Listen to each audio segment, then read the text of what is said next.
order. Everyone please stand and recite the Pledge of Allegiance. Pledge allegiance to the flag of the United States of America and to the republic for which it stands, one nation, under God, indivisible, with liberty and justice for all. Hey, Ashley, can I have a roll call, please? Briggs. Here. Cavalier. Here. Brecken. Here. Plott. Hibma. Here. Jurdy. Here. Fisher. Here. Okay, we have one item tonight on the regular agenda. It's a resolution regarding authorization to make a repair to the Crookston Community Pool for the tune of $6,430. If I'm correct on that. Just we'll open it up. Jeff, you want to start off, please? Yes, Mr. Mayor, members of the council. The sole purpose for the meeting is, as was identified previously, the equipment repairs and building repairs budgets have been expended with the exception of approximately $3,000. This repair would take us over budget in both, even with reallocating. However, in working with Parks and Rec, we have identified that account 0540, it's a capital expense account within the pool, has $15,000 that was slated for filter work at the pool that Scott has identified that will not need to happen this year. So that money, we can free that money up in order to move. Again, this is solely because as the administrator, I do not have the authority to exceed budget without council approval. So I would ask for the approval to spend the $6,430. This is for piping. When the heat exchanger, when the Lunsett was looking at installing a heat exchanger, the best way, and Scott had a good example, when you have two flanges that connect to each other, when they both got the same pits, they line up. If you put a fresh cut machined flange against one with pits, they don't line up very well. The material's too old and brittle to machine and clean. So they're suggesting replacing, I believe it's 3 sections of piping, and they're going to be going several feet back to ensure that we have solid connections with the welds in connecting the sections of pipe to the existing pipe. And then the 2 clean flange heads will line up and be able to be sealed. Again, the funds are available within the capital equipment, and that we've determined that with some extra work, flushing, some manual washing and cleaning, that we can easily put that off until next budget year. Regarding the Lunsett, they're pretty positive there's adequate piping to connect. Yes, sir. I believe so. Tie into it. Yeah, they're looking, they came back several feet from the flange. I believe in one aspect it was approximately 6 feet back. They wanted to make sure they had very solid pipe to be able to weld to. Is this $6,400 on top of what we discussed last meeting? Yes, ma'am.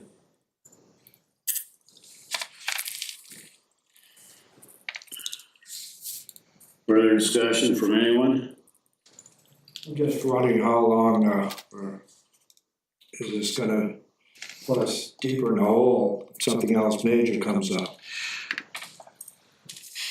Well, with that, I don't have a crystal ball, but I would argue, and I will defer to Scott as he works with the facility on a daily basis. But at this juncture, it is my belief that we've mostly repaired most of the critical function items that would be anticipated to fail. We've replaced the mechanical seal on a circulation pump. We've replaced the impeller in the circulation pump. We've replaced the heat exchanger. We're in process of replacing the relief valve on the boiler, a float on the boiler, the control panels in the boiler, and the control unit in the boiler. Quite honestly, while I'm not 100% familiar with every schematic and every pipe system there, that is the lion's share outside of structural building HVAC and other items, but that is the lion's share of the equipment that feeds the pool. So, another question is, has the park board started looking into the future down the road as far as replacing the pool or with bonds or sales tax? Because we're continuously feeding this thing. And I haven't heard of anything from anybody on what plans are down the road, because eventually it's gonna come to a point that we can't spend any more money on it. Jake, Scott, and I met with Carol and members of Fit and Fin this morning. And one of the things that we discussed was that very item, and bringing the park board and asking for a subcommittee or a working group to address that by bringing together various groups within Parks and Rec so that we can have a comprehensive activities plan for the future. Didn't we just have like a long discussion about getting rid of parks because we don't have enough money for stuff? And now we're just like, let's look into building a new pool that we don't have enough money for? That would be a strategic decision, not an immediate decision, sir. That, was discussed at last council, talking with Jake, regarding the next park board meeting, that they are gonna start brainstorming, thinking outside the box, have a discussion about the pool in the future, where, you know, the needs are, so it is gonna be a discussion on the next park board meeting. But I mean, like a month ago, we were just talking about, we're gonna have to come up with $1 million just for capital stuff for the police department, the fire department, for things that are gonna have to be done, and now we're gonna be looking into spending a bunch of money where Well, we can't even get our reserves up. regarding building a new facility or a pool, I mean, that's a five-year game plan before you're even digging a hole. Yeah. I think the conversation, Henry, last week about the park piece was where, let us like maybe fine tooth comb the park and rec budgets and see, is there excessive amounts of mowing? Is there excessive amounts I mean, of park stuff? that part is one thing, but And I'm Jeff just was saying- literally saying that we are short on our reserves, we're short on our stuff, we need to put money in our reserves, and we don't have it. And we're looking with a fine tooth comb to cut whatever we can, and now we're looking at throwing more money at something. Which is something that just doesn't make any sense to me. My question is, to what end? I would love this to go back to Park and Rec. I mean, the amount that we have spent, we could have paid now an engineer and an architect to come up with a plan for us to look 5-10 years down the road. How do we raise this money outside of city levies? I mean, my question is, to what end? Do we just keep nickel and diming this without a plan? We have no plan. Yeah. I'm saying. The people have asked me, it would be great if the city had a plan. And we just keep nickel and diming and spending all the money that we could be putting in towards a plan and coming up with a plan with no end in sight.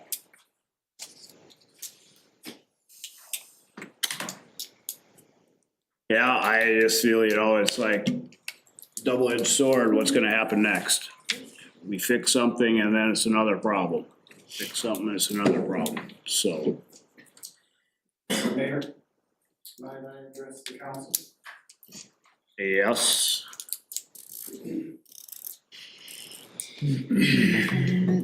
You've got 3 minutes. Well, Matt Russu, 200 Golf Terrace.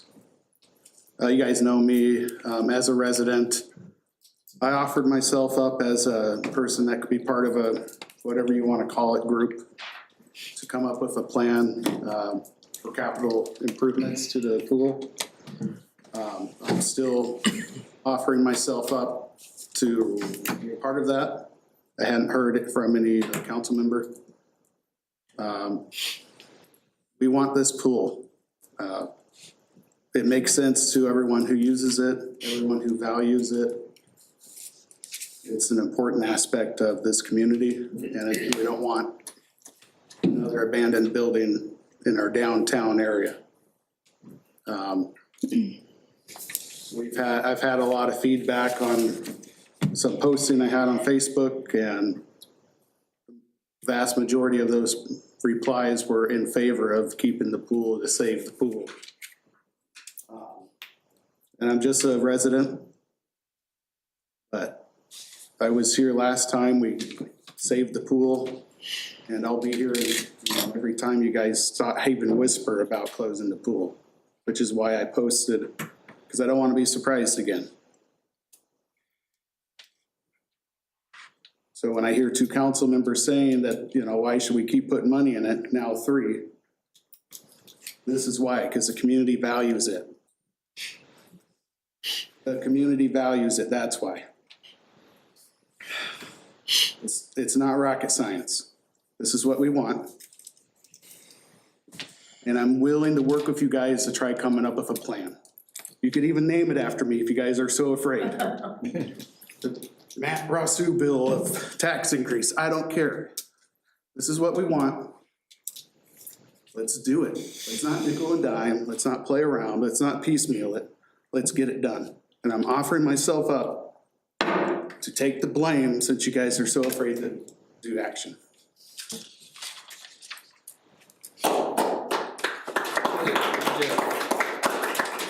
Jeff, were we not at our capacity for tax levy this year? We're currently at 93% of tax capacity. And 5 points of that went to exclusively to the pool, right? Roughly speaking. Yeah, and we just keep putting more, so I mean, like, the more we put towards it, I mean, it's gotta be getting close to 6-7% at this point. Tax capacity, 1% of our tax capacity is approximately $49,000. And we're putting about, what, 300 towards? Budget's 319 plus now we're going over. The budget is 319,813. So yeah, over 6-7 points now? Or Well, roughly 7? it's, part of that is offset by various revenues that come into the pool, $30,000 from the school system and other financing and revenue sources. So we still have the school paying, is that Yes. correct? The school is still slated to pay $30,000 through 27. I'd also like to point out for anybody that doesn't know, as a council, we had said our top things were housing, economic development, and daycare. Another daycare is closing June 30th. So just know that as we've talked about trying to put things into that, the EDA is working on different concepts on there. Just know another daycare is closing, and we also know that it could be another $2 million for the Highway 2 downtown corridor.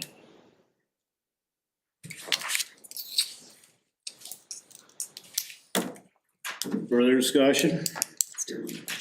Hi there, am I able to speak a little bit? Am I able to approach? Sure.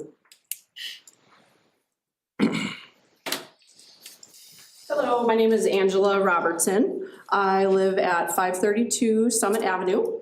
I know we have a brief time limit, so I did type up my thoughts. I'm representing myself and my husband tonight. My husband's name is John. And I also typed out the letter. I just wanted to maybe share it with you at the end. We've been really thinking about many things. My husband follows your meetings religiously. He listens to them, he evaluates them, we talk about it afterwards. He's very closely following this. So thank you for the work that you're doing. We want to just share our thoughts and maybe give you some perspective from a young family in town. So I'm a citizen of Crookston. I am a mother, a parent. I was a former teacher. I am a coach. A landlord, and also a business owner. My husband and I opened up Scooter's Coffee in December. So I represent many facets, and I have a very big love for this city, and am very tied to it and invested in it. So I just want to share a few thoughts. This may or may not be information that you like. I don't mean to upset anybody. I just want to share from my heart and things that I feel just are very important maybe to hear. So thank you for hearing it. My husband and I, like many others, have been closely following the city council's recent discussions and decisions. We understand the financial challenges that you face, and while we appreciate your efforts to reduce costs and balance the budget, we believe it's equally important to address the root of the issue, which we feel. So I know tonight is about the pool, and I have a very specific part about the pool in here that I'd like to talk about, but we really feel that the root of the issue here with the deficit is the city's steady population decline. We really do feel that. So if you think about Crookston as like a tree here and the branch, and we're trying to put Band-Aids on the branches, we're looking at what's underneath here because I think this has developed over many years. And even looking at the data starting in year 2000, we moved here in 2012, which is now we're at 2025, kind of right smack dab in the middle there. And we've been able to see firsthand some of that decline. And so we're nervous. We're nervous about Crookston's future, seeing that population decline, raising a family here. And we just kind of want to just bring it to light and maybe see if we can address it a little bit. Right, so that the percentage of population decline is higher than 5% to my knowledge. I know that significant, term significant would be like 30-second warning, ma'am. 10%. You're, okay, is there any way to get an extension? Nah. All right, here we go. We're gonna offer a unique perspective, okay? So we feel that there's three things that is very important to address in Crookston. First, lack of accessible childcare. It's very hard. We have families that are not having babies. We're having families that are going to other towns for childcare. You guys know this is a problem. I was looking at data the other night. There's cities in Minnesota that have a city-run childcare, and that produces revenue, and that also takes care of the childcare problem. It's two birds with one stone. Sorry, your time is up. Okay, then what I'm going to do, I would love a little more time because I'm very passionate. I'm gonna hand you all my letter, okay? I would really thank appreciate you. that you read this. I'm gonna hand you my letter, and I also did the work of coming up with some ideas of how to help with the budget. So I wish I had more time. Please read it and think about it, and I wish I could have had more time to give my thoughts out, all right? Thank you. Thank you.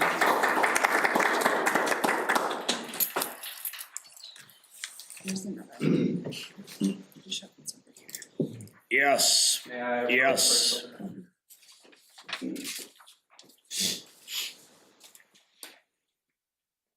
My name is Bishop Maronis Jensen. I reside at 314 Leonard Avenue in District 1. I would just like to share three core concerns that I have without an operating pool in our community. We are a river city, so most of our city runs along a riverbank. Without a community pool in place, we do run the risk of those trying to occupy public waters. There's a heavy danger in occupying public waters, especially the public waters that we are blessed with. There's high current. That's my first issue of concern. My second issue of concern is the swimming lessons that go into it and the resources that it provides the community and the young outlets that are here trying to thrive and grow. And concluding, my third main concern is this is being approached as a nickel and dime situation for the pool. I feel by the city council and justifications to be dismissive to the public on its resources that are already laid out. The city has had an obligation leading up to this point to maintain the pool and has kind of failed to do so through proper coordination and planning. I don't feel that's the public's burden now at this point to resolve and accept that their pool is no longer accessible. So that being said, I think that it's critical that we find it in ourselves to budget this pool planning. I don't speak as a parent. I'm not a parent. I don't speak as a school leader in any way or any type of childcare lead in any way in your community, but I am a business owner. And I will say that the resources that are available to the public here are a critical facet to keeping economics here in Crookston. So the three core concerns that I had tonight that I'm hoping to share, and I'll adjourn my time here after this, is first and foremost, our river city is a river city, and that comes with a certain responsibility. I think that's kind of why the splash park became about, is we couldn't get or guarantee all of the population to go to the pool based on an economic level, as where the splash park added a free resource for that. But those that can still purchase rights to a pool in a public setting should have that available to them as well, because the splash park is not going to accommodate swim lessons and other things that go into it. The city does receive funding for the pool through various resources, and I think it has an obligation to maintain those fundings into that charted area, which is the pool. In order to do that, we have to keep it open. So those three concerns are the River City dwelling, the childcares that are involved in it, and those that, you know, are gonna benefit from it most being the children. And then three, the economics behind it and the lack of resources here locally. I reserve my time. Thank you. Thank you.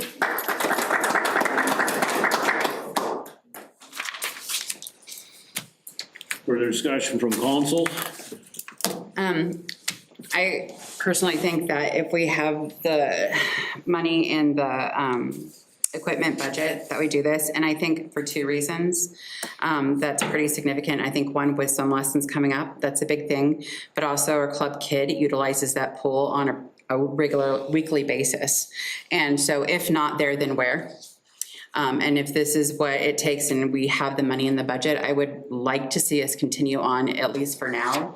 If we can at least make it through the summer, just because it is something that I know Park and Rec is gonna rely heavily on for the next couple months, especially, that it needs to be a piece. I also think, you know, with our opt revenue, that also needs to be considered as well, as we go forward. I understand the frustrations and also, what's going on as far as us trying to find other opportunities. I think, again, part of the larger discussion last week was about us really like taking a hard look at Park and Rec in general and what other things that we could possibly cut. You know, do we need, again, 20+ parks? Do we need to be mowing what we're mowing? I think that we can also look at other things to make this a viable option. So I just, if nothing else, if the council wants to close it long-term, I mean, that's on us, right? But at the same time, I really would like us to consider the fact that there's a lot of different groups that are really relying on them in the upcoming months for various activities. Further discussion? I agree with you. Christie? Let's, Christie, let's call for the vote. Briggs? Aye. Cavalier? aye. Brecken? Aye. Hibma? I'm gonna abstain from voting for any recommendations until we have a long-term plan. Jurdy? Aye. Fisher? Nay. So it fails due to the fact our charter says we have to have 5 council members vote yes in order to pass a resolution. We only have 4. Due to the fact 1 abstain and 1 is nay, we only have 4, so the motion fails. Okay. We are adjourned.